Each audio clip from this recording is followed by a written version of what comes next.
je viens de commencer à partager mon écran aussi, donc peut-être vous savez maintenant l'image de mon écran. Oui, tout à fait. Parfait. Eh bien, on commence si tu veux, Hernan.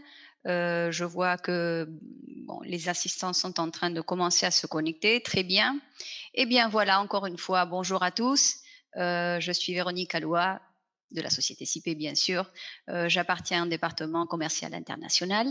Et bon, aujourd'hui, le séminaire pour les professeurs va être sur notre logiciel CIPE 3D. Donc, pour le calcul de charpente métallique, acier, aluminium, bois et notre générateur de portique. Si vous avez des questions, comme la dernière fois, n'hésitez pas à de les poser par le chat et vous serez répondu dès que Hernan puisse avoir un tout petit moment pour les répondre. Eh bien, voilà, Hernan, je te laisse la parole et à tout de suite. Très bien. Donc, merci. Bonjour à tous, une nouvelle fois. Bienvenue à cette 12e présentation pour la formation des professeurs dans l'environnement de licence campus. Donc, on va commencer aujourd'hui avec dans la deuxième partie, nous allons mettre les points et notre attention sur des logiciels de structure. En particulier, nous allons traiter des sujets sur CIP 3D et le logiciel générateur de portiques.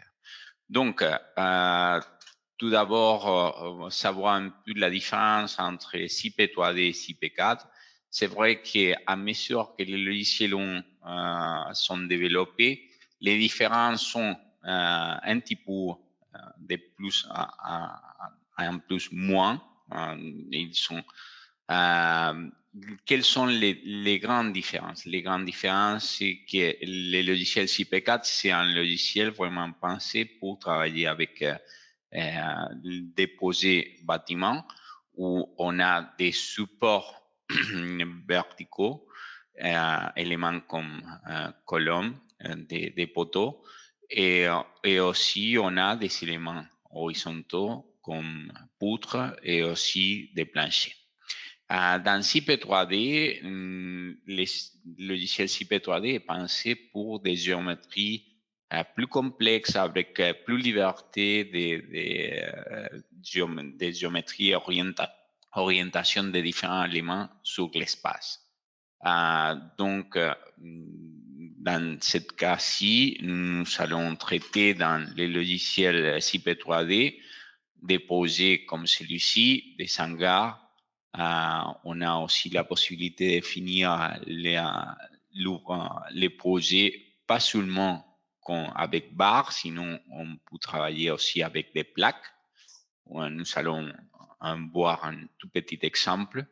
Donc ici, on va décrire un peu l'aspect général du logiciel. Comme sur CP4, on a des barres de menu, des raccourcis et on aura aussi deux onglets différents. Mais dans ce cas-ci, nous avons seulement deux onglets différents, la partie structure et l'onglet fondation. Sur l'onglet structure, on va définir complètement la structure de notre projet et on aura différents outils et différentes façons pour les faire. Et après, une fois définis les points de fixation, les nœuds des liaisons extérieures, nous allons pouvoir passer aux fondations pour définir, dans ce cas, les éléments qui correspondent à fondation. Dans les logiciels, nous pouvons définir des semelles sur pieux, et ils sont les types d'éléments que nous pouvons définir pour ce type de projet. Donc, nous allons commencer avec un tout petit exemple et je vais commencer pour aller sur les menus fichiers, nouveau. Nous allons définir nouveau. On a la possibilité de définir un ouvrage vide. Et ici, on a de la même façon qu'on avait pour les logiciels CPCAD, les menus avec les différents codes et normes. Donc, on a la liste des normes. Je vais laisser par défaut les zéro code. On a la possibilité de définir les types, la catégorie d'utilisation pour les charges d'exploitation. Dans ce cas, je vais définir par exemple un lieu de stockage. Et de la même façon que sur CPCAD, on a la possibilité donc après de définir les normes, la possibilité de définir les types de matériaux pour les bétons armés, pour les profils en acier, définition du terrain pour la fondation et on aura aussi donc une partie du menu qui correspond aux actions. Donc de la même façon que sur CPCAD, on a l'activation de l'action sismique, différentes normes. On a les noms, par exemple, Algérie, Maroc. On a la possibilité de définir les recodes. On a aussi la possibilité d'appliquer une méthode générale. Donc, voilà les différentes possibilités. Après, on peut aussi définir la résistance au feu et définir des hypothèses additionnelles. Dans ce cas, par exemple, c'est intéressant de savoir que dans le logiciel CP3D, seulement la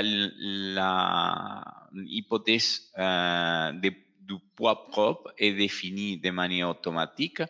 Les autres hypothèses, il faut les définir à la main, c'est-à-dire de manière comme une hypothèse additionnelle. Donc, je vais passer par hypothèse additionnelle des charges gravitatoires. Je vais passer aussi pour les charges d'exploitation. Et je peux passer aussi par les charges de vent pour notre cas. D'accord? Donc, j'accepte, je vais terminer. Et en acceptant ce menu, le logiciel va me montrer donc l'espace de travail sur lequel on a les trois axes spatiaux sur lesquels on peut travailler. Donc ici à gauche et en bas, nous voyons les axes qui ont été générés de manière automatique, X, Y et Z. Donc, nous pouvons commencer à définir la géométrie de notre projet. Donc, on a différentes façons. On avait tout au début dans la définition du projet la possibilité d'importer un fichier IFC. Dans ce cas, il s'agit d'un IFC avec modèle de calcul.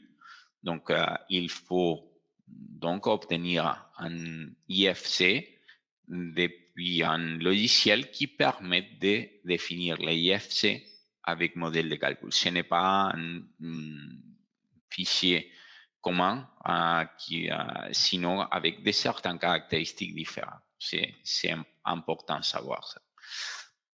Les autres possibilités pour définir la géométrie, nous avons aussi, par exemple, la possibilité de définir la géométrie à partir d'une importation des fichiers DXF, DWG. Je peux, par exemple, passer par un fichier DXF.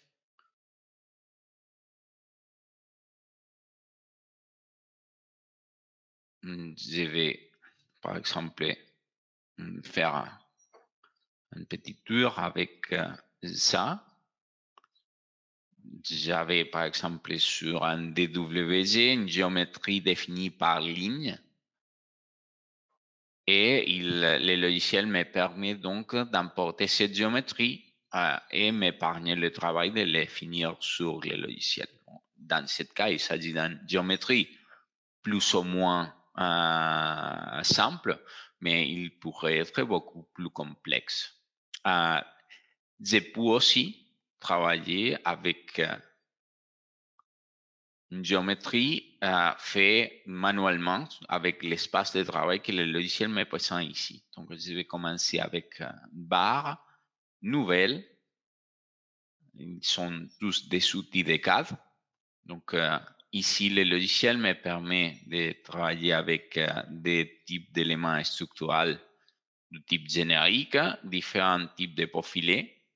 Donc, profilé type laminé, reconstitué soudé, déformé à froid, bois, aluminium, béton et aussi générique. Différents donc, types d'éléments que l'utilisateur peut définir. J'ai aussi la possibilité de définir un élément type tyran. Dans ce cas, le logiciel va me permettre de définir cet élément qui va travailler seulement à traction. On utilise un système pour le faire.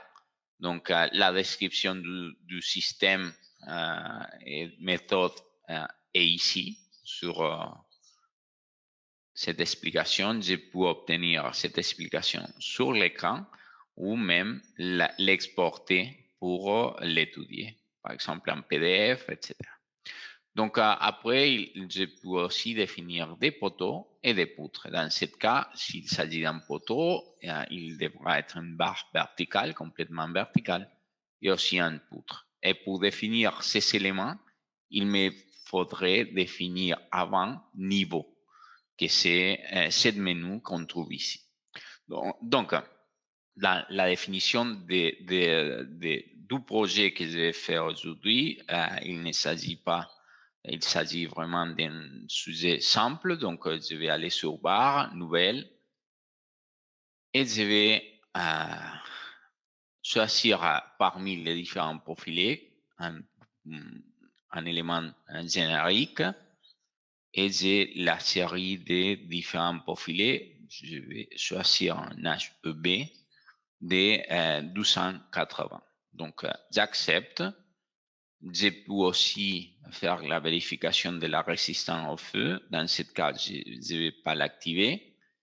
Et maintenant, avec les outils de case, avec les accrochages aux objets, je vais définir géométriquement la position de ma barre. Donc, ici, je vais définir une barre de 6 mètres de longueur, complètement verticale, et je vais répéter le processus pour définir 4 éléments comme ça. Donc, sur une distance de 5 mètres, je passe sur les suivants, et maintenant, avec 6 mètres, je vais définir la troisième et la quatrième. Donc, voilà mes éléments définis sur l'espace. Maintenant, je vais aussi définir des nouvelles barres, mais cette fois-ci avec un type de profilé IPE, et je vais utiliser un IPE 300. Donc, j'accepte et je commence avec cette définition. Voilà. Comme vous voyez, je suis en train d'utiliser tous les outils de cadre que le logiciel va mettre à mon disposition. Ici, sur la moitié de la barre, je commence la définition de ce premier niveau de barre horizontale. Voici donc la définition de mes barres, structure complète, et voici l'aspect. Vous pouvez voir, c'est facile à définir, donc une géométrie comme ça. Maintenant, ce que je viens de définir jusqu'au moment, c'est la définition des géométriques, la position dans l'espace des différentes barres, les types de barres. Maintenant, il me faut définir les appuis, c'est-à-dire, je peux aller sur les menus non, liaison extérieure, sélectionner les différents nodes par fenêtre qui vont être définis comme nodes d'appui. Et cliquant droit, je j'aurai donc les menus qui me montrent les différents types de noms que je peux définir. Il peut s'agir des noms définis par défaut, qui sont déjà définis avec déplacement et rotation fixe, par exemple, dans le cas d'un encastrement. Je peux aussi aller sur une articulation dans laquelle les déplacements sont fixes, mais sur lesquels on a des rotations complètement libres. Donc, c'est un peu comme ça qu'on va avoir les différentes définitions des types de noms prédéfinis. Mais je peux même aller sur un générique et les définir de manière libre aussi. C'est-à-dire, je peux aller sur chacun des paramètres et définir mes propres valeurs. Dans notre cas, je vais définir des encastrements pour les 4 appuis et je peux passer au suivant point que c'est la définition des charges. Donc, souvenez-vous que dans le cas des données générales, j'ai défini donc les hypothèses additionnelles des charges permanentes, charges d'exploitation et charges de vent. Donc, ici, je peux aller sur les menus charges. Je peux introduire des charges sur barre. Je peux introduire des charges sur nom. Je peux introduire des panneaux et je peux aussi introduire des charges surfaciques. Donc, c'est important de savoir que les logiciels, il prend déjà en charge, en compte, pardon, les charges de poids propres. Donc, je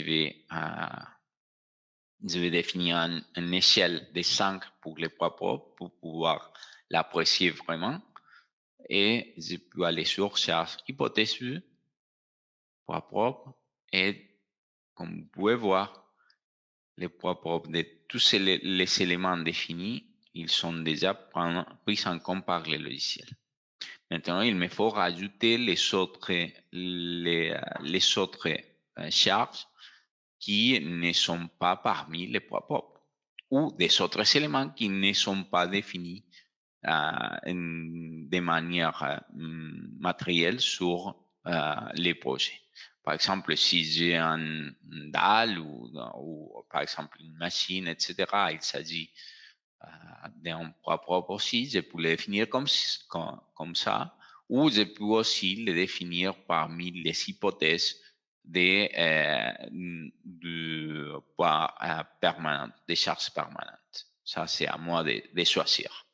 Donc, ici, je vais aller sur charge, introduire charge sur barre. Je vais donc sélectionner les barres qui sont les poutres dans ce cas. Et cliquant droit, j'ai les menus d'introduire charge sur barre. Je peux définir l'hypothèse. Je peux définir aussi le type de charge, qu'il peut être ponctuel, uniforme, partiel en bande, triangulaire, trapézoïdal,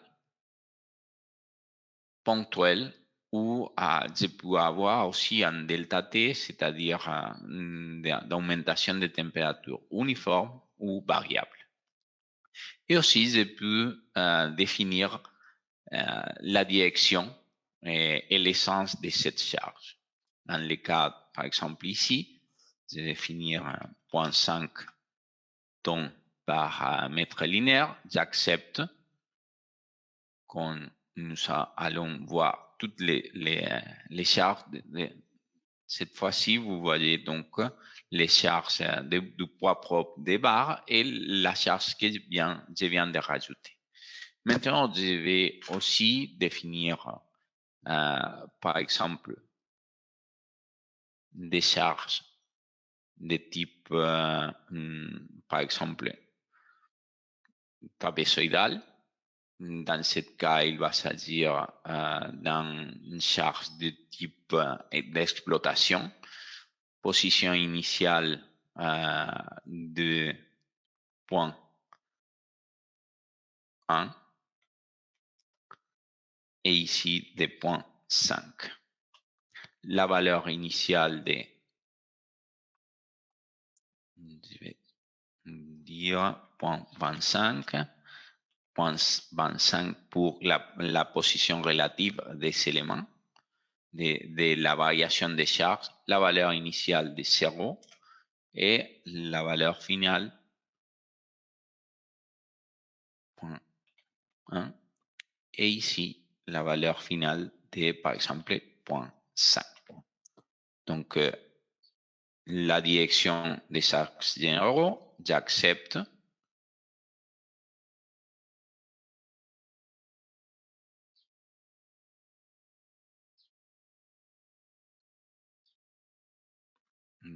Point 65, accepté. Et vous pouvez voir donc la charge que je viens de définir. Je pourrais même définir plusieurs pour obtenir ce que je veux. Donc, voilà les différentes charges. Et maintenant, j'ai une autre hypothèse qui s'agit de la charge de vent. Et pour charger la charge de vent, je vais définir les panneaux. Les panneaux, ils sont des surfaces virtuelles qui sont définies sur des différents éléments. Par exemple, je viens de définir ce panneau. Je vais définir aussi une orientation pour les charges.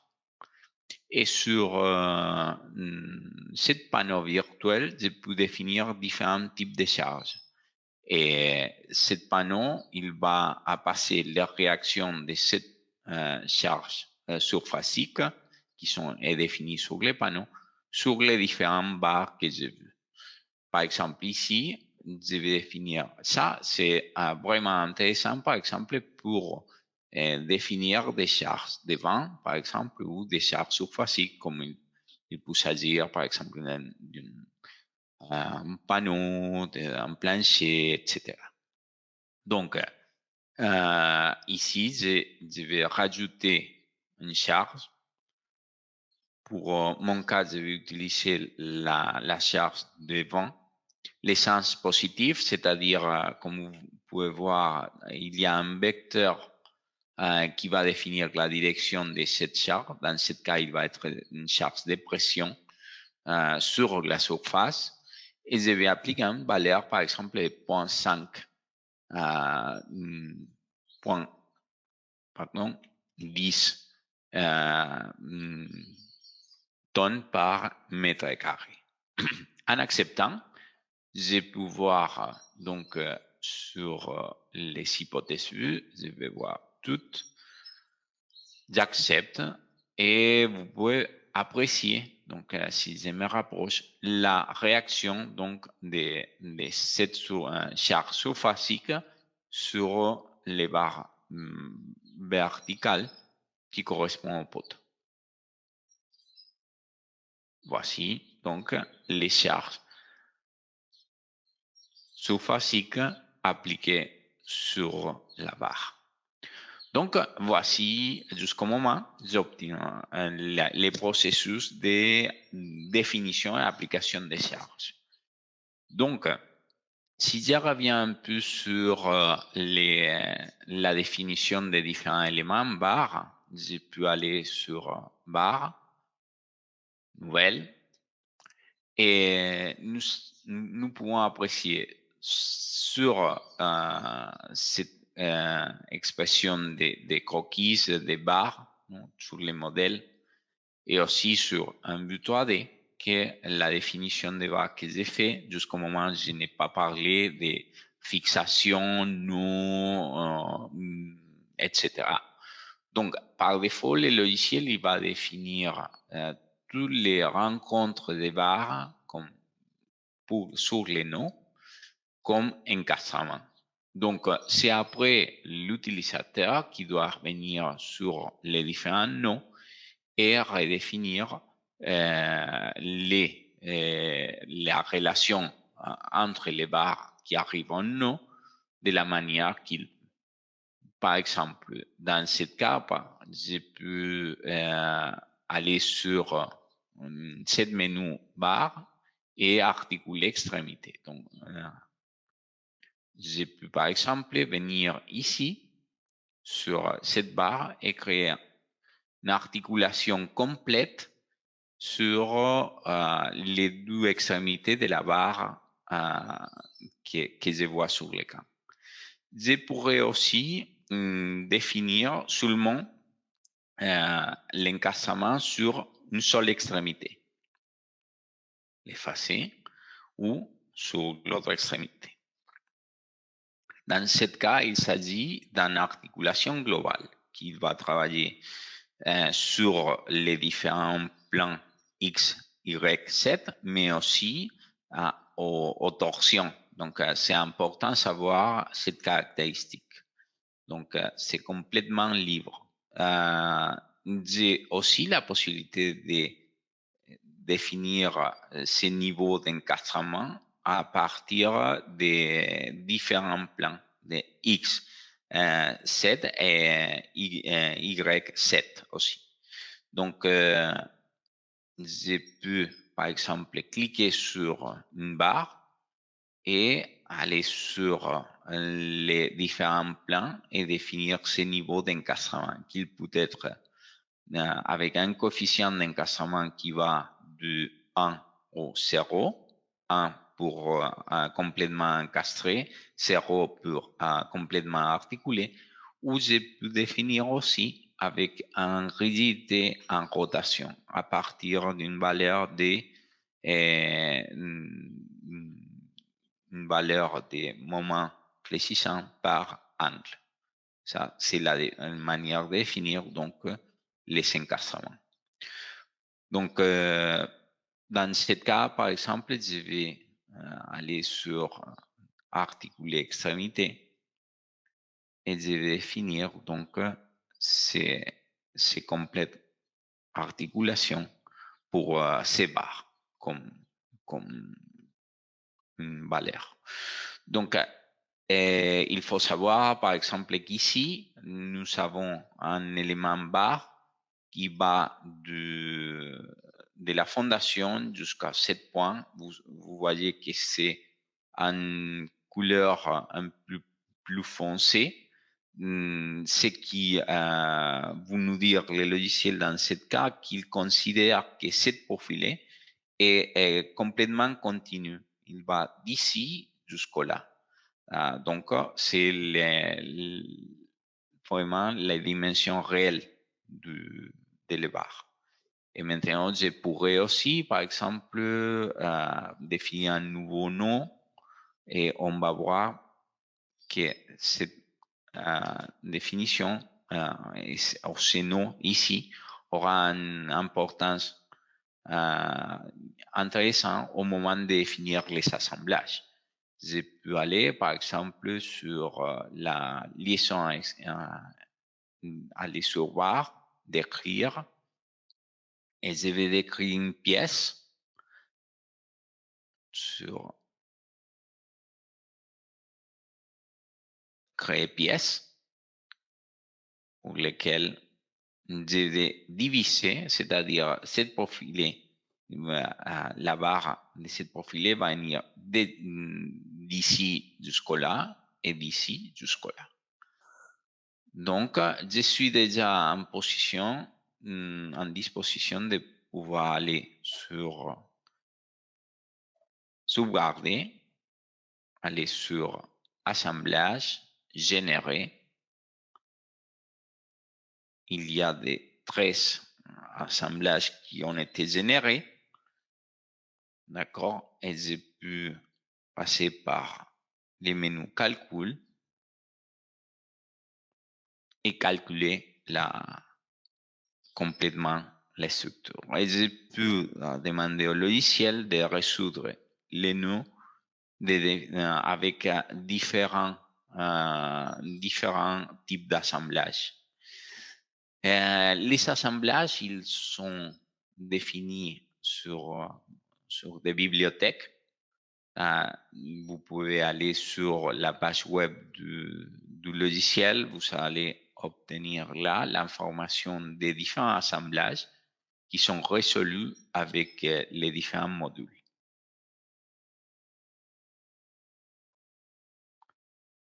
Donc, dans ce cas, je vais demander au logiciel de résoudre les nœuds avec des assemblages boulonnais. Je vais accepter, et je laisse au logiciel faire son travail.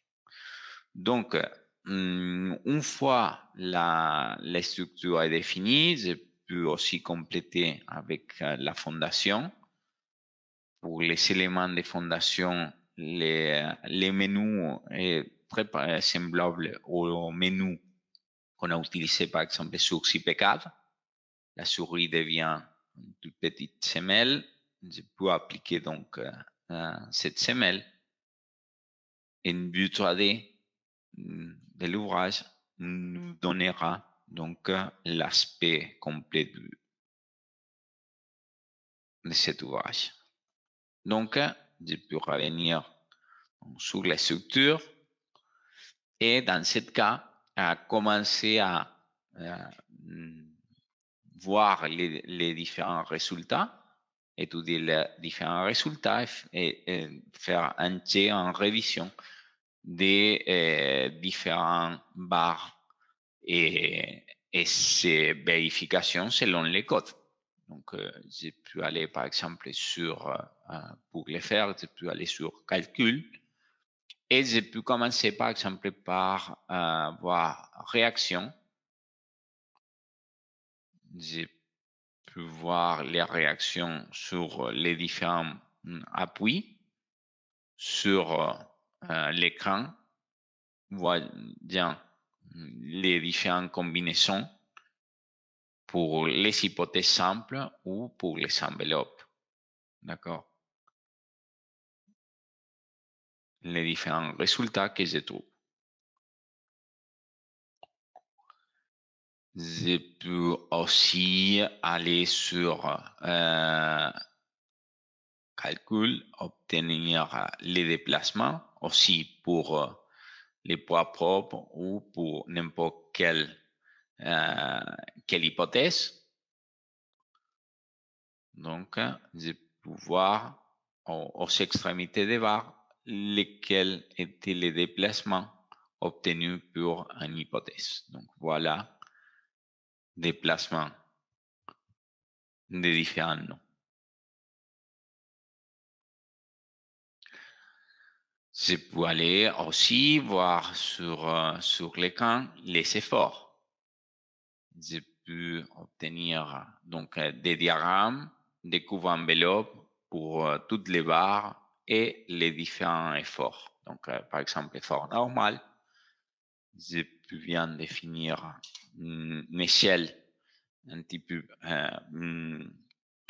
plus grande pour apprécier donc les valeurs. Je peux par exemple demander au logiciel de voir les valeurs maximales, dessiner valeurs maximales et minimales et axe du plan de la fenêtre, de manière de pouvoir facilement apprécier les valeurs des efforts, de l'effort normal, par exemple, ou rajouter, par exemple, les moments fléchissants. Je vais définir aussi une échelle un petit peu plus grande, soit pour 7 moments fléchissants. Voilà. Donc, c'est pour voir les différentes valeurs obtenues. Donc, dans les cas aussi des barres, de la même façon que on peut définir, le logiciel a défini par défaut des encastrements pour les nœuds et après, moi, comme utilisateur, j'ai pu redéfinir tout ça. J'ai pu aussi définir des valeurs de flambement. c'est-à-dire par défaut, les logiciels prennent comme certaines valeurs pour les flambements ou les déversements. Et c'est à l'utilisateur de venir à redéfinir ces valeurs. Donc, par défaut, les logiciels prennent comme cette valeur de 1 pour les différentes valeurs de flambement pour les barres. Et moi, comme utilisateur, je peux venir à redéfinir cette valeur à partir de bêta. Je peux définir aussi une longueur de flambage pour une barre ou faire un calcul approximatif de longueur de flambement. Ça, c'est à moi comme utilisateur de choisir. Souvenez-vous qu'il y a toujours des sets sur écran pour lesquels je peux obtenir différentes aides dans la forme des documents où les menus sont remarqués, il y a des aides sur l'écran. Voilà. Donc, dans ce cas, je reviens donc sur les calculs et je peux aussi, par exemple, voir la déformée.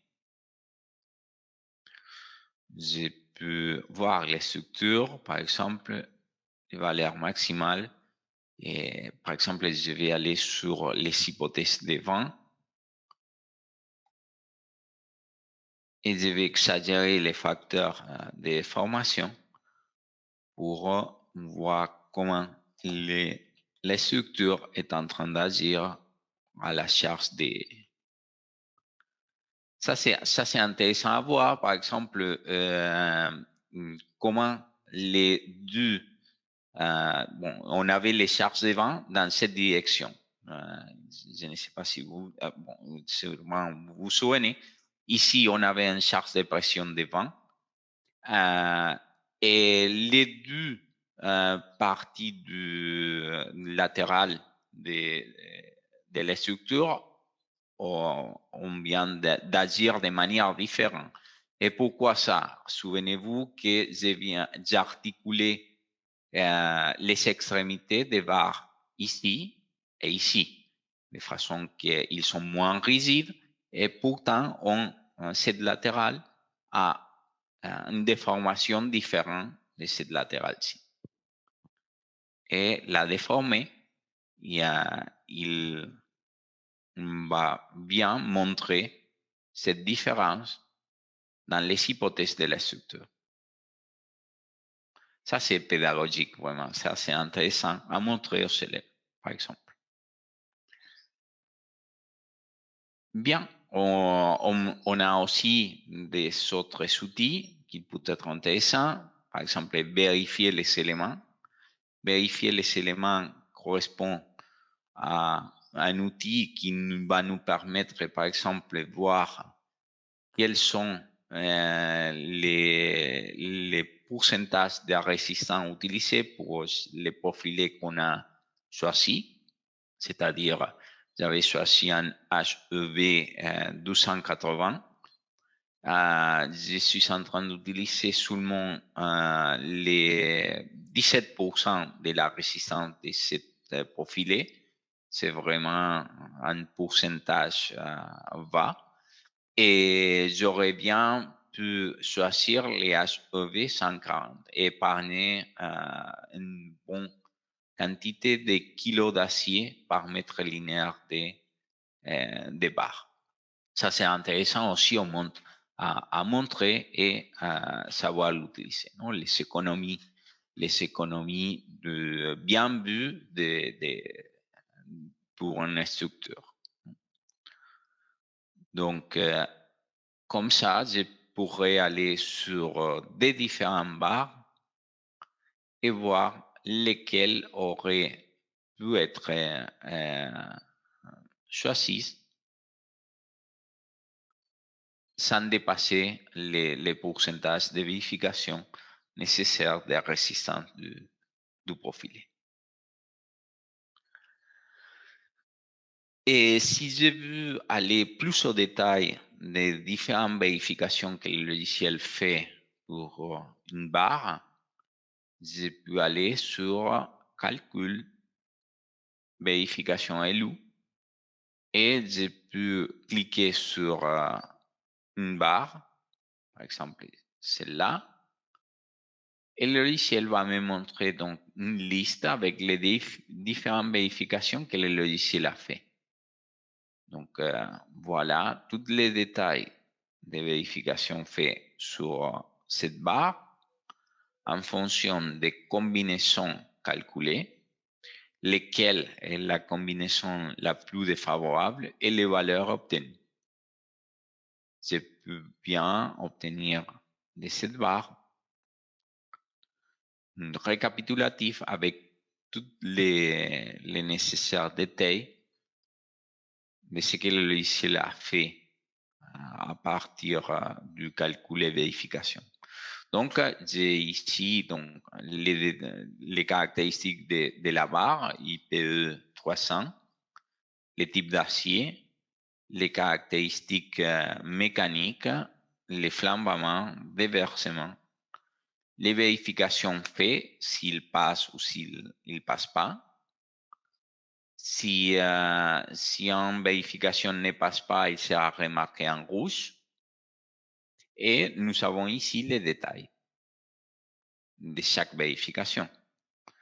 Donc, on peut suivre les valeurs de comparaison, la combinaison la plus défavorable et aussi on pourra voir donc les différentes valeurs obtenues pour chaque variable ou chaque facteur utilisé pour la comparaison.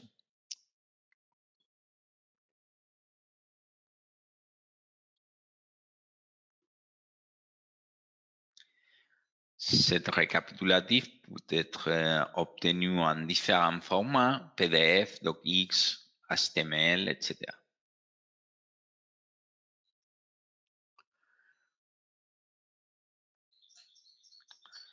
Je vais aller par exemple dans ce cas, sur un poteau où on a des valeurs des charges axiales.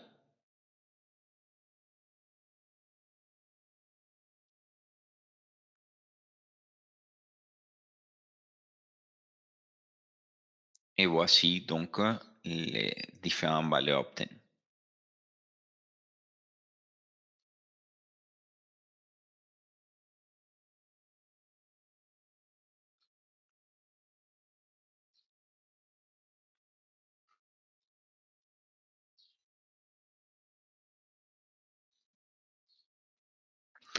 Bien. Donc, jusque-là, la possibilité donc de voir les valeurs pour les barres.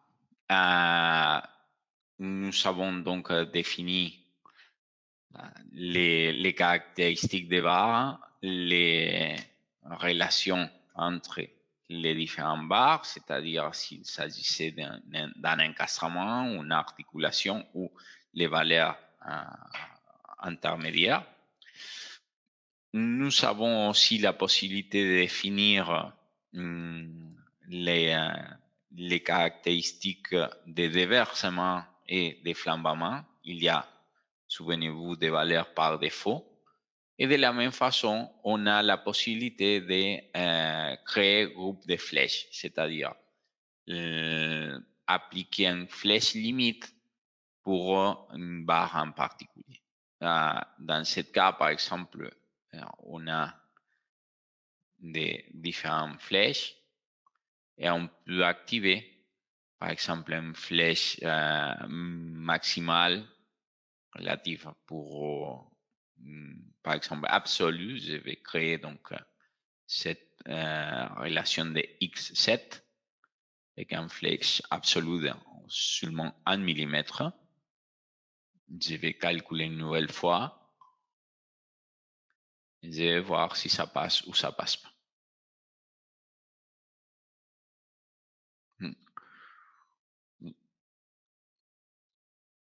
Donc,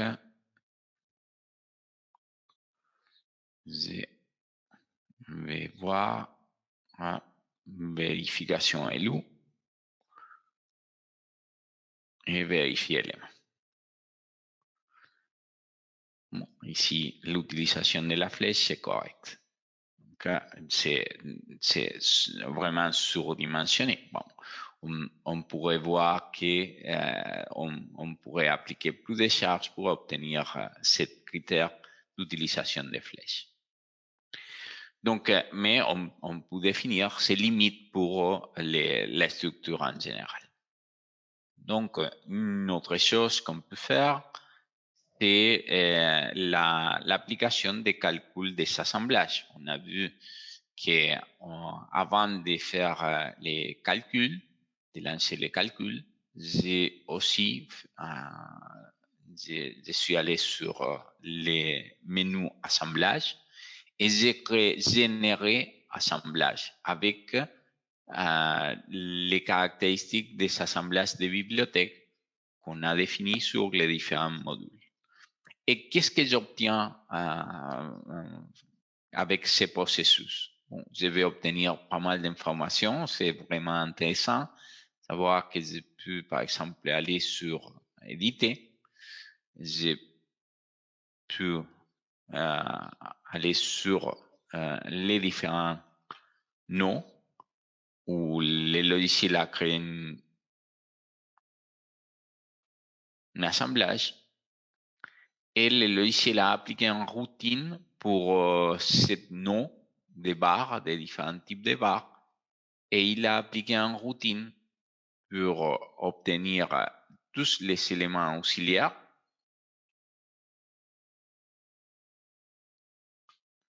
Il a résolu donc les rencontres de barres et il a aussi vérifié les différents éléments. Donc, les différentes platines, les soudures et les billes aussi.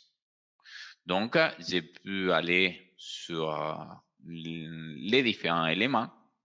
Je pourrais éditer. Je peux éditer, par exemple, les caractéristiques de la plaque de tête. Je peux aussi éditer les raidisseurs que le logiciel a définis. Je pourrais aussi redéfinir la plaque verticale avec ses différentes caractéristiques. Je peux aussi bien aller sur les poutres éditées, donc les assemblages. Je peux redéfinir, par exemple, pour un élément, un assemblage soudé ou boulonné. Je peux, par exemple, dire que pour cette poutre, j'ai vu un type d'assemblage soudé et pour celle-là, j'ai vu boulonné. Donc ça, j'ai pu le faire ici. Par exemple, pour la poutre A, je vais redéfinir dans ce cas un assemblage boulonné. Donc j'accepte et j'obtiens donc l'assemblage avec les vérifications.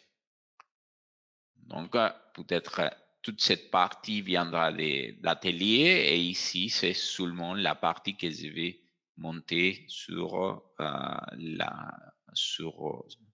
sur site. Ça c'est une façon de travailler. Donc je peux aussi bien aller sur les différentes soudures et j'ai pu obtenir une vérification. Cette vérification va me montrer pour les différents éléments qui vont être partie de cette connexion, les valeurs de tension et aussi les niveaux et les facteurs appliqués selon les codes. J'ai aussi donc une liste, un PDF récapitulatif qui peut être partie de la note de calcul de la structure complète. Donc, comme vous voyez, les différentes valeurs et les différentes vérifications qu'on fait selon les types d'assemblage.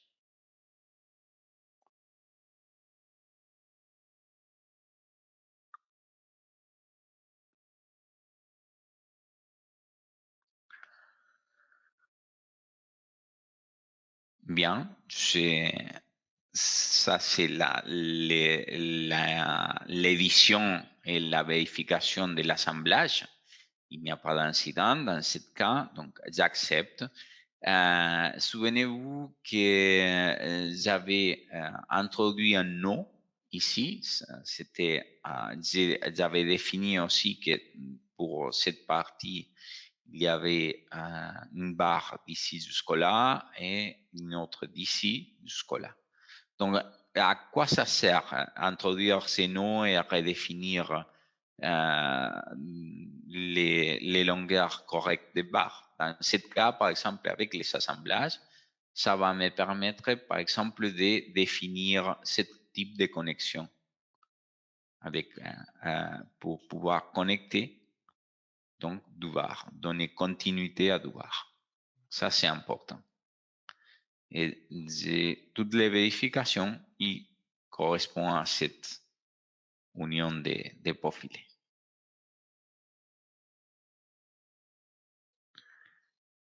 Et aussi obtenir les comportements de l'assemblage pour la flexion simple. J'obtiens la rigidité en fonction des efforts appliqués.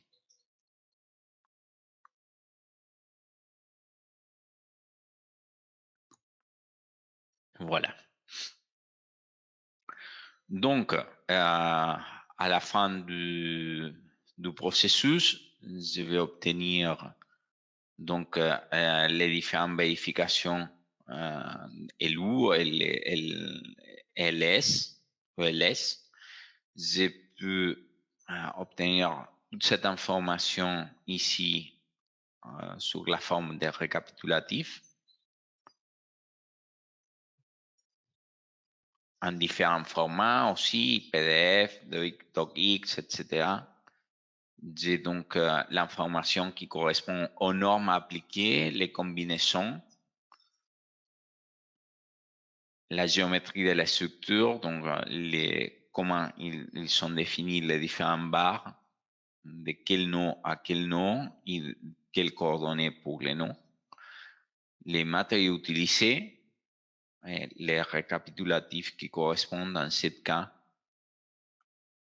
à la description de chaque barre selon ses caractéristiques, c'est-à-dire type de profilé, longueur et bêta pour les flambements et longueur aussi pour les déversements.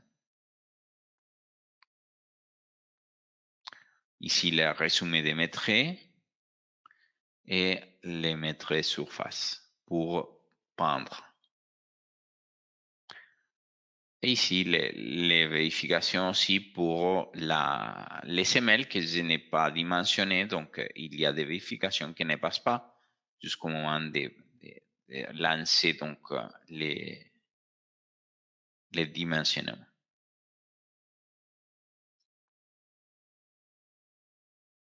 Voilà. Donc, j'ai pu revenir donc, sur l'onglet structure et obtenir les différents récapitulatifs, cette fois-ci complètes, et sans problème sur les semelles. J'ai pu obtenir aussi les différents plans.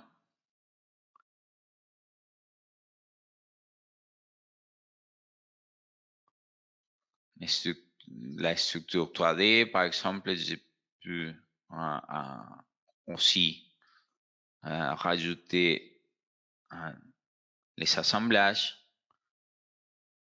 Aussi, par exemple, les plans d'implantation de la fondation. Je vais aussi les vues en plan de la fondation. Il y a parmi nos outils la possibilité de définir des tailles. Il y a une bibliothèque très intéressante de différents détails constructifs d'applications avec des données générales, mais que l'utilisateur peut rajouter au plan et après, sur un logiciel de CAD, modifier pour l'adapter aux besoins du projet. Ça, c'est vraiment intéressant car ça va nous épargner du temps à l'heure d'enrichir ou donner des détails pour nos projets. Bon, il y a des douzaines de différents détails qu'on peut utiliser.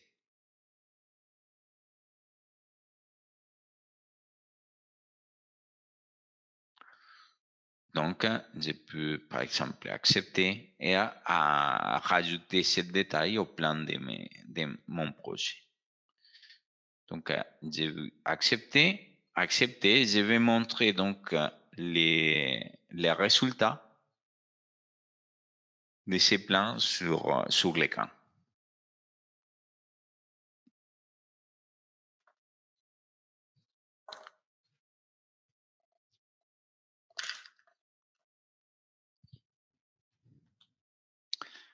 Le logiciel fait son travail.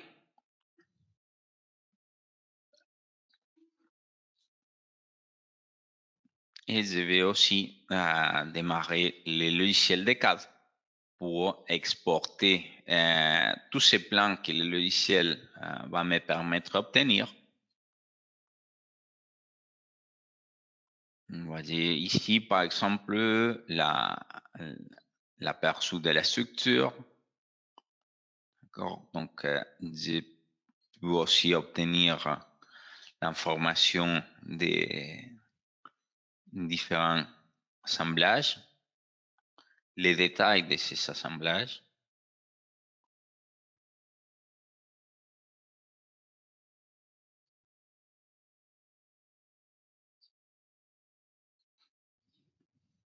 J'obtiens par exemple des cadres pour les références et symboles qui correspondent aux soudures, sa description, les caractéristiques des soudures et des vies, par exemple, la préparation des différentes surfaces. Et par exemple, ici, les détails d'implantation de la fondation. Ici, les détails que j'ai rajoutés de notre bibliothèque de détails. Et je vais exporter tout ça, imprimer tous les plans dans son plan unique. Et je vais créer tout ça sur le logiciel de CAD.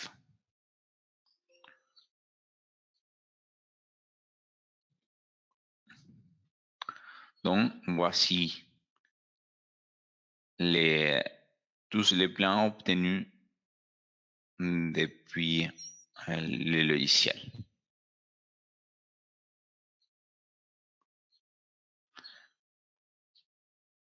De la même manière qu'on a fait la semaine dernière avec CP4, par exemple.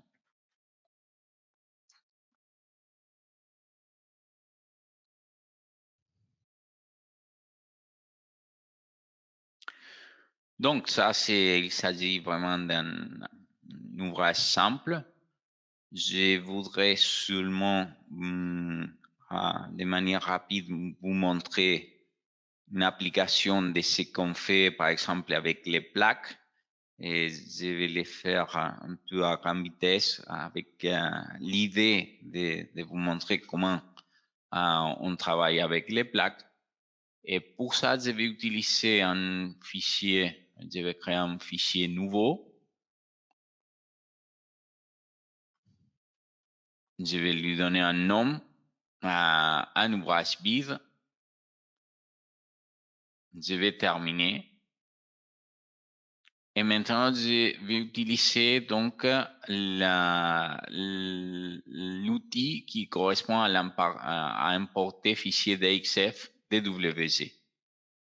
Et je vais chercher parmi mes documents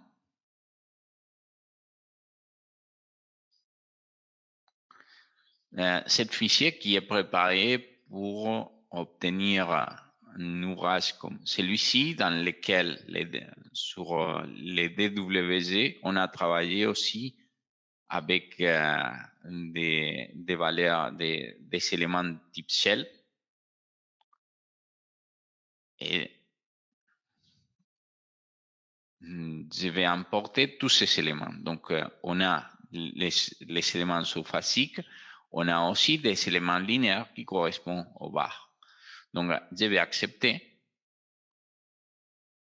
Et le logiciel fait l'importation, la lecture de CDXF ou DWG, et il va importer tous les éléments. Après, il va me falloir définir donc les caractéristiques des différents éléments de type plaque et aussi les éléments poteaux et autres. Pour pouvoir travailler à l'aise, le logiciel me permet aussi d'une gestion de calque. Si j'ai pu définir les barres soit à la main, soit avec l'importation d'XF, nombre de différents calques qui va me permettre aussi de gérer aussi la visibilité ou non des éléments qui sont dans les calques. Par exemple, dans ce cas, ça se rend très utile pour pouvoir sélectionner à l'aise et à grande vitesse les différents éléments du projet. Ici, déjà, la géométrie, c'est complexe. Donc, je peux par exemple aller sur la sélection des éléments et dire, je vais tout désélectionner et je vais sélectionner seulement, par exemple, les sphères. Donc, ici, il s'agit des éléments de type plaque. Vous voyez, il y a une épaisseur par défaut. Donc, ce que je vais faire, je vais aller sur plaque. Je vais décrire la section.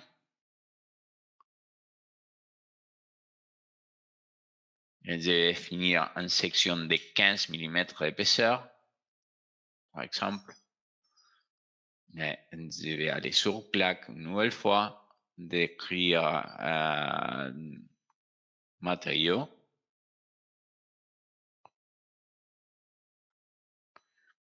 Et parmi nos matériaux, je vais définir un aluminium.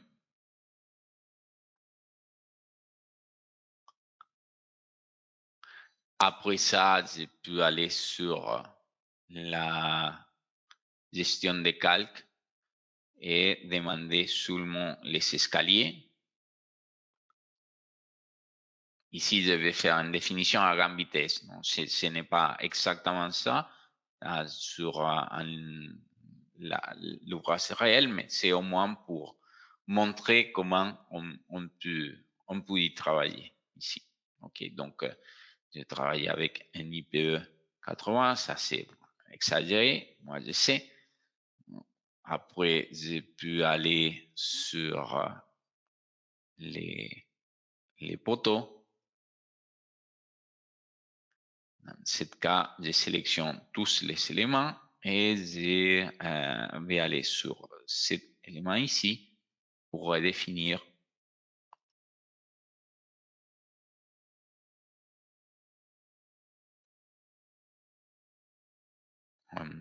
un tube circulaire. Et je vais profiter aussi pour définir ici mes noms. Liaison extérieure, clique ici, je mets appuis. Donc, je vais sur la réalisation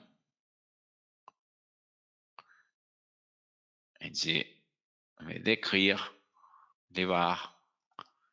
Et cette fois-ci, je peux aussi travailler avec un type,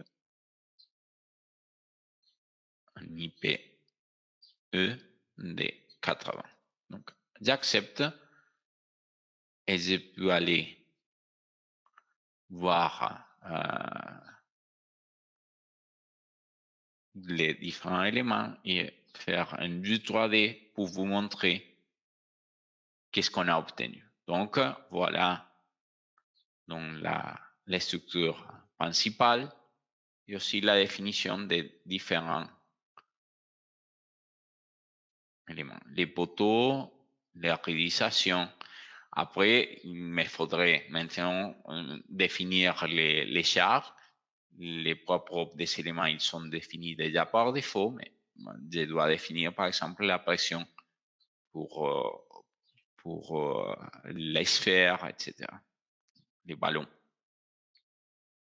Mais c'est une manière, un type de structure qu'on peut aussi définir sur les logiciels. C'est vraiment intéressant.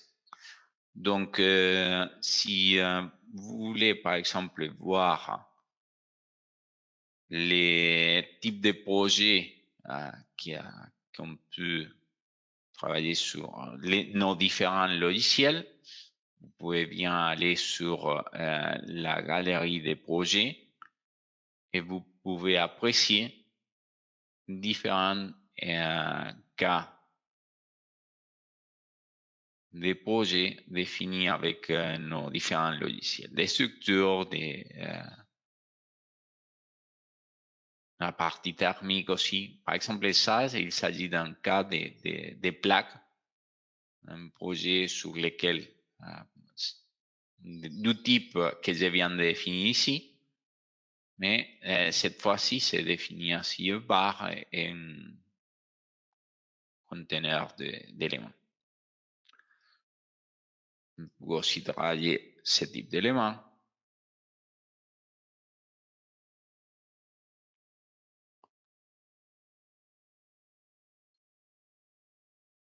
Ça, c'est défini aussi avec CP3D.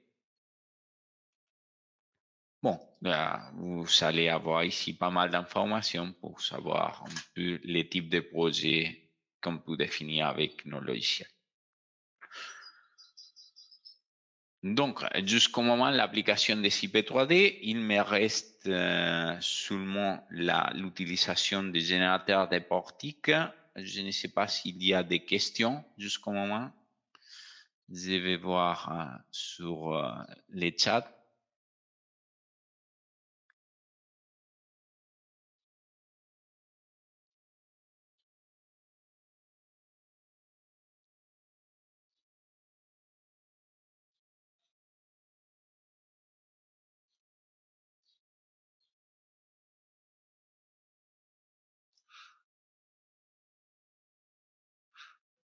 Bon, si vous avez des questions, vous pouvez partager vos questions sur le chat ou sur la partie questions de l'application. Donc, il n'y a pas de questions jusqu'au moment, ou au moins je ne la vois pas. Donc, je vais passer à l'application du générateur de portiques. Donc, comme vous avez vu sur l'exemple que j'ai appliqué tout à l'heure, l'application des charges de vent que j'ai fait, la définition des charges de vent que j'ai fait, c'était à la main, c'est-à-dire avec une certaine méthode, je ne sais pas, parallèle, j'ai obtenu la définition de la pression de vent à appliquer sur une surface. Je l'ai appliqué et le logiciel a fait la répartition, dans ce cas, sur les poteaux. Mais il y a dans certains cas sur lesquels j'ai vu m'épargner ce travail et dans les cas, par exemple, des bâtiments industriels, d'hangars, j'ai pu utiliser pour les faire les logiciels générateurs de portiques qui va nous permettre de définir donc la géométrie principal d'un bâtiment industriel, un hangar, et obtenir les charges de vent de manière automatique, appliquant en norme ou en code. Donc, je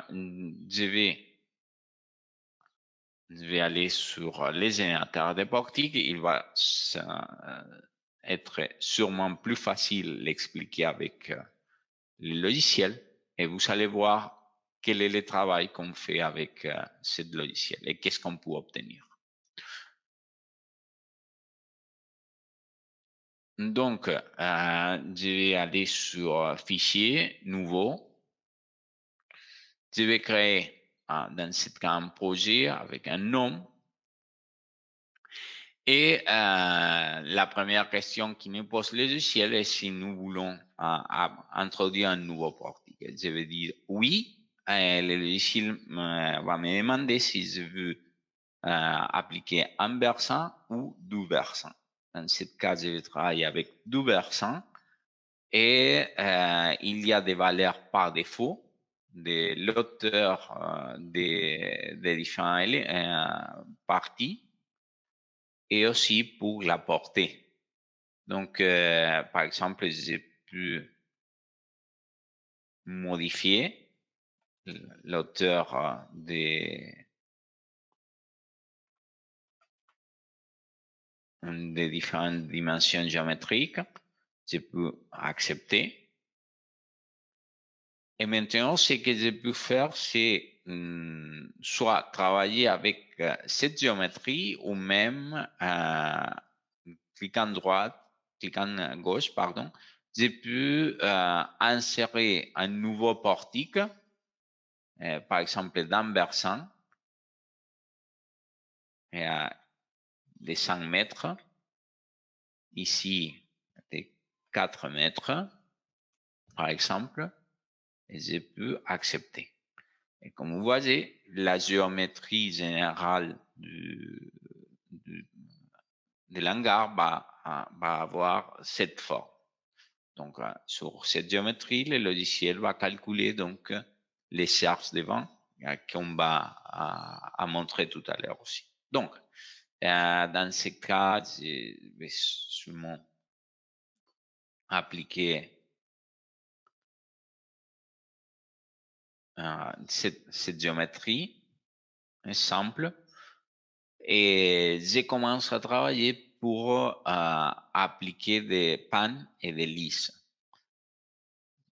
Je vais appliquer tout d'abord sur les données générales les clos et les couvertures.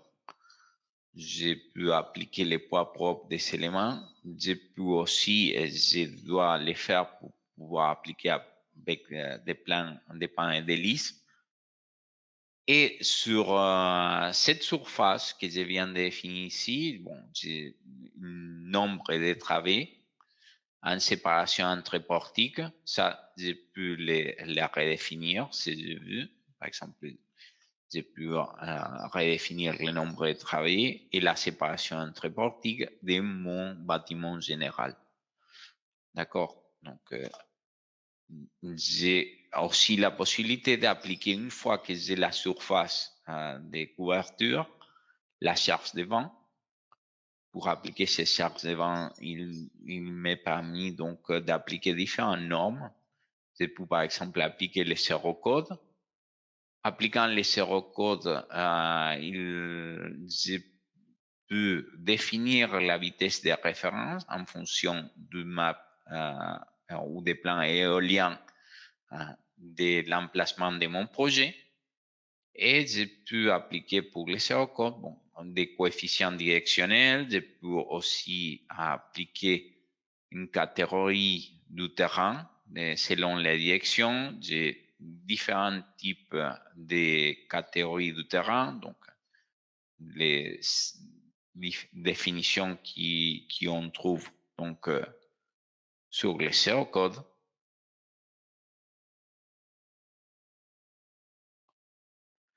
Et j'ai aussi la possibilité d'appliquer orographie du terrain pour m'adapter à l'emplacement de mon projet. pour la direction transversale et pour la direction longitudinale aussi. Peut être plein, ascendant, descendant ou colline. D'accord? Donc, voilà les différentes possibilités. Je peux appliquer aussi la charge de neige. De la même façon, différents codes, je peux appliquer soit le codant. Il y a donc différentes régions où je peux appliquer un neige générique, une surface, une charge surfacique avec une valeur, ou appliquer même des autres normes, comme par exemple la norme américaine des charges. Donc, dans ce cas, je vais appliquer charge de neige pour mon projet. Je vais seulement appliquer la charge de vente de 0 code. Je vais accepter. Et maintenant, je peux appliquer la édition de panne et de lisse.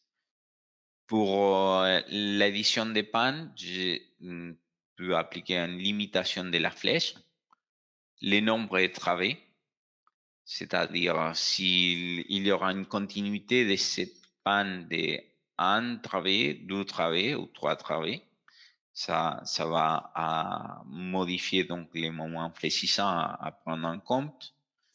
Je peux aussi avoir donc un type de profilé. Je peux proposer une séparation ou que le logiciel me fasse une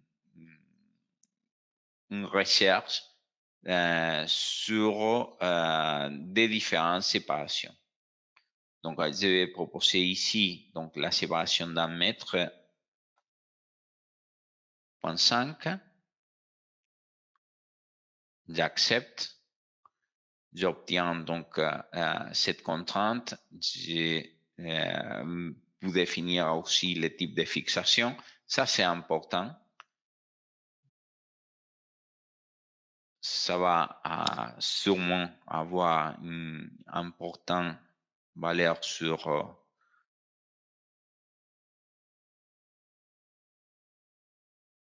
influence sur les résultats. Je vais passer par exemple sur les IPE 100.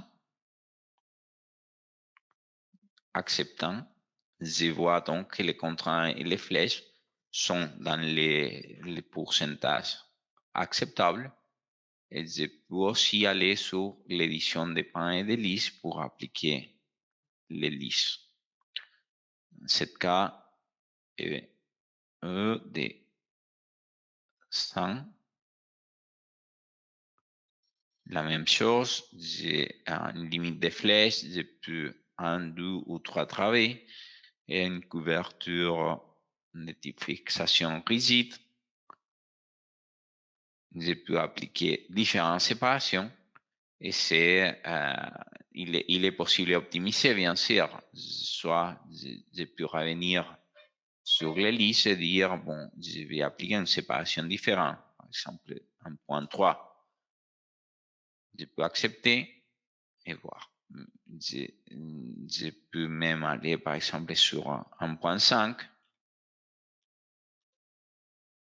Accepter. Et si ça passe, c'est plus souhaitable sûrement cette séparation, non, qui c'est optimale. Une fois j'ai obtenu ces valeurs, j'ai pu aller sur les données de l'ouvrage, la vérification. J'ai pu obtenir déjà ici une liste de vérifications pour les pannes et les lisses et aussi l'information des données de vente qui va être appliquée sur mon projet. D'accord? Comme vous voyez, il y a une grande quantité d'informations pour chacun des portiques et aussi pour la vérification des pannes et des lisses qu'on vient de faire. Parfois, je peux une fois j'ai fini donc l'optimisation des pannes, des listes, obtenu les valeurs des charges de vent, je peux exporter. Et j'accepte. Et maintenant, c'est la définition de l'exportation que je vais faire. Donc, j'ai vu les portiques bien castrés. J'ai vu que le logiciel va créer donc les options de flambement selon les caractéristiques que je viens de définir pour la géométrie. J'ai vu une génération de portiques en 3D et je vais pas grouper. Donc, j'accepte.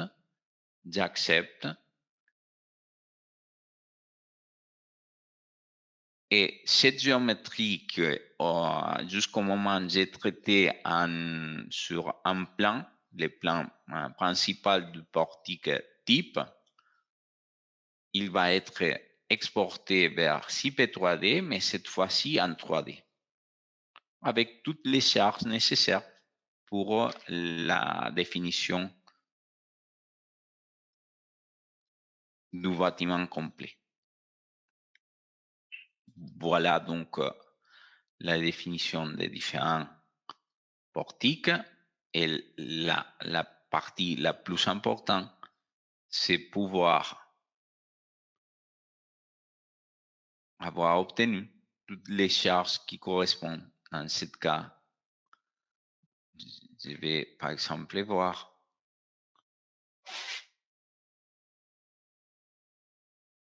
Donc, les charges obtenues pour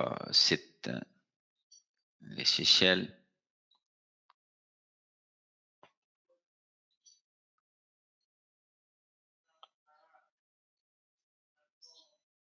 Hypothèse vue qui correspond à H1.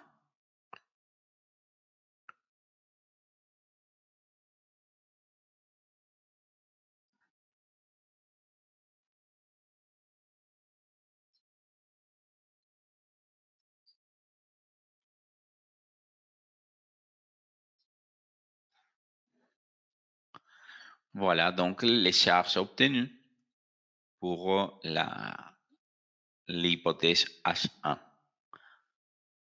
Donc, toutes ces charges sont obtenues.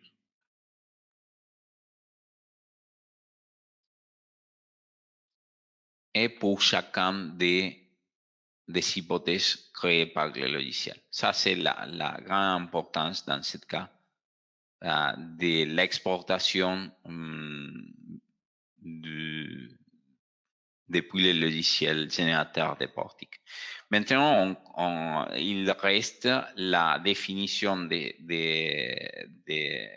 éléments qui vont aider à la rigidisation, par exemple ici, des éléments verticaux pour définir par exemple les entrées, la rigidisation, les éléments principaux pour la connexion des portiques, etc. Ça, c'est un travail à faire. Mais on a donc la définition déjà du portique type général et les charges correspondantes. On aura aussi la possibilité ici de générer les assemblages. Il faut définir bien sûr les types de barres et on peut obtenir aussi depuis après la définition des barres les assemblages. Voilà. Donc, je vois qu'il y a des questions.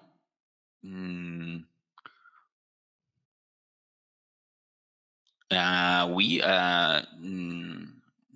il me demande d'obtenir les plans. Tout à l'heure, j'ai fait avec la partie exportation ou imprimé plan.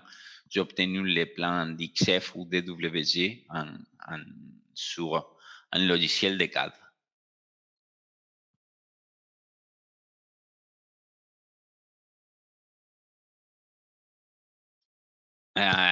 Oui, un portique du type d'un versant va être également exporté.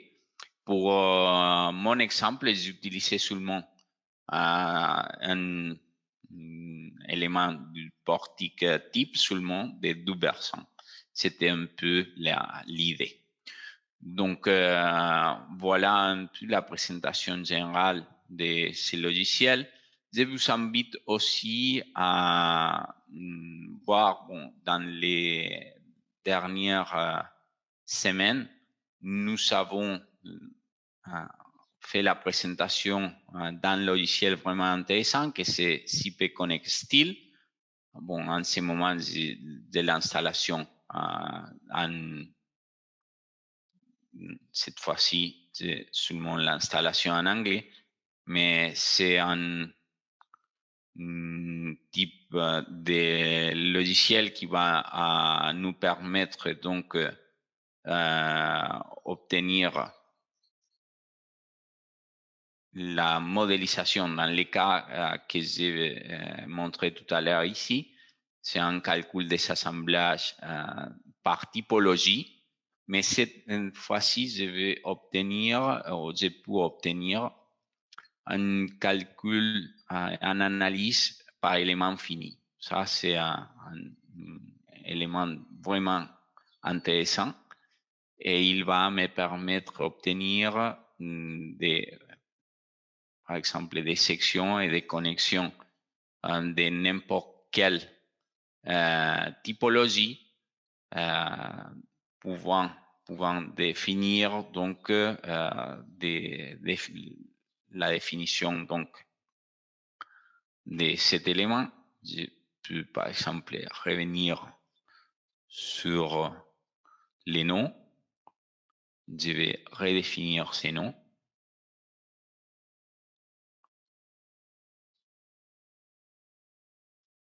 Et par exemple, ici pour mon poteau, je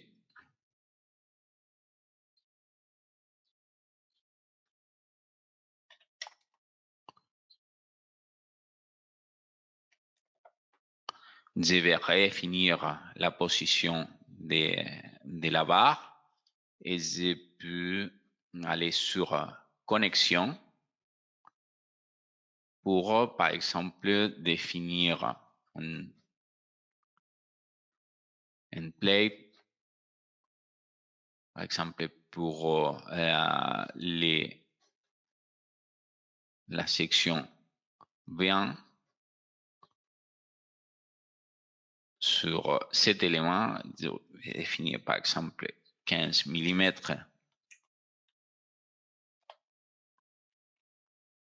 à chaque côté, d'accord? Et je vais finir par exemple des welds, des soudures pour cet élément. Et après, je peux définir aussi des billes pour des 50 mm, par exemple. 0, et je peux aussi définir un autre de 50 mm. Moins 50. Donc voilà, ça c'est un peu le travail qu'on peut faire. C'est une définition beaucoup plus générale des différents assemblages. On a une analyse qui va me permettre de travailler avec des éléments finis. C'est un travail vraiment intéressant qu'on peut faire ici. Je vous invite à visiter le BIM Server Center. C'est notre espace sur lequel vous allez trouver sur les stores et avec le nom de CP Connect Steel une bonne quantité de ressources disponibles et ils sont même en français et il y a des présentations et webinaires que vous pouvez bien sûr analyser et avoir. Aussi, on a une mémoire de calcul de la même manière qu'on obtient une mémoire de calcul pour tous les logiciels que j'ai montrés dans CP3D, par exemple, vous pouvez aller sur Aide, manuel de l'utilisateur, mémoire de calcul, exemple, il y a un tutoriel là que vos élèves peuvent suivre pour obtenir donc un modèle avec toutes les explications nécessaires de chacun des points définis dans l'exemple. D'accord. Donc, c'est pas mal pouvoir passer du temps à étudier tous ces documents qui sont bien avec les logiciels. Bon, ici, les calculs et dimensionnement de l'assemblage, mais par élément fini, c'est une méthode complètement différente. Et on a bien sûr donc les bonnes mises stress. Ça, c'est très avancé. C'est vraiment une nouveauté parmi nos logiciels. Donc, je vous invite à passer du temps, par exemple, à visiter notre BIM Server Center où vous allez trouver information, rapport, tout ça. D'accord. Donc, bien. Merci beaucoup. Béraud, je ne sais pas si tu veux Oui. fermer Bonjour, Hernan. déjà la présentation. Et inviter sûrement au suivant session dans la semaine la prochaine semaine. Oui, merci Hernan pour tout. Une présentation très intéressante et très pédagogique. Monsieur Keita, pour la version téléchargeable, je vais essayer de demander au département de marketing pour qu'ils puissent m'aider à vous envoyer ça. Hernan, Monsieur Kende a demandé si on peut avoir le plan que vous avez importé tout à l'heure. Je suppose que c'était pour les plaques. Ah, les DXF, Je pense. oui, C'est bien ça? oui, si Monsieur c'est Kende? ça, je peux te passer les fichiers et vous allez Et moi, je le avoir. renvoie. Oui, tout à fait. D'accord. OK. D'accord, OK. Très bien. Eh bien, voilà, on vous attend à tous la semaine prochaine pour notre dernier séminaire en calcul de structure. Ce sera pour les éléments de soutènement et les ponts cadres. N'oubliez pas de vous inscrire surtout au dernier lien que nous vous avons envoyé pour avoir le permis de pouvoir entrer dans ce séminaire-là. Et d'ici là, on vous souhaite une bonne journée et on vous remercie de votre attention. À très bientôt à tous. Au revoir. Au revoir.